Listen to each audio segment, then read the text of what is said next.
Hello, friends. Up-DT area pore ki bujlen. We are pruning for a stronger future. Transparency is not just a principle, it's a promise.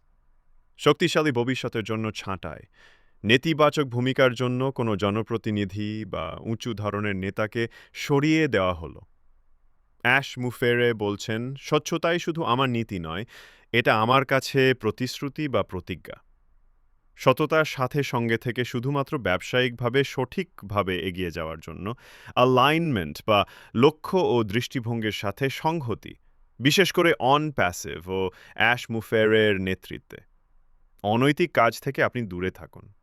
কেউ যদি সন্দেহজনক বা অনৈতিক কিছু করে তাহলে তার থেকে সাবধান থাকুন। এমন কিছুতে জড়ানো উচিত নয় যা আপনার মনে সঠিক বলে মনে হয় না। অন প্যাসিভে অ্যালাইনমেন্ট মানে কি? আমাদের সিইও অ্যাশ মুফেরের ভিশন, মূল্যবোধ এবং দিক নির্দেশনার সাথে একমত হওয়া। যদি কেউ সেই মূল্যবোধের সাথে না মেলে তবে সম্ভবত এই প্ল্যাটফর্ম তার জন্য নয়।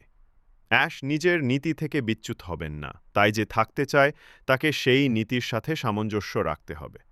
ব্যক্তিগত অঙ্গীকার নিয়ে অনেকেই এখনও অন প্যাসিভে আছেন, কারণ তারা অ্যাশ এর লক্ষ্য ও চিন্তার সাথে একাত্ম। তারা বিশ্বাস করেন এই ব্যবসার মাধ্যমে তারা অন্যদের সাহায্য করতে পারবেন এবং আর্থিক স্বাধীনতা অর্জন করতে পারবেন। অন্যান্য কোম্পানিতে সেই সুযোগ নেই, না আর্থিকভাবে না নৈতিকভাবে। অন প্যাসিভ এমন একটি প্ল্যাটফর্ম যেখানে বিশ্বাস ও কর্মের মাধ্যমে মানুষের পাশে দাঁড়ানো যায়। তাহলে অ্যালাইনমেন্ট কেন প্রয়োজন? অ্যালাইনমেন্ট থাকলে দলগত কাজ, উৎপাদনশীলতা ও ফলাফল অনেক ভালো হয়। As far as alignment is concerned, they are very, very important for business. যদি কেউ ভিন্ন পথে চলে তাহলে বিভ্রান্তি ও সমস্যার সৃষ্টি হয়। সিইও এর ভূমিকা ও পরিবর্তন নিয়ে অ্যাশ নিজে কোম্পানির নিয়ন্ত্রণে ফিরেছেন, কারণ কিছু মানুষ পূর্বে তার দৃষ্টিভঙ্গির সাথে মেলেনি।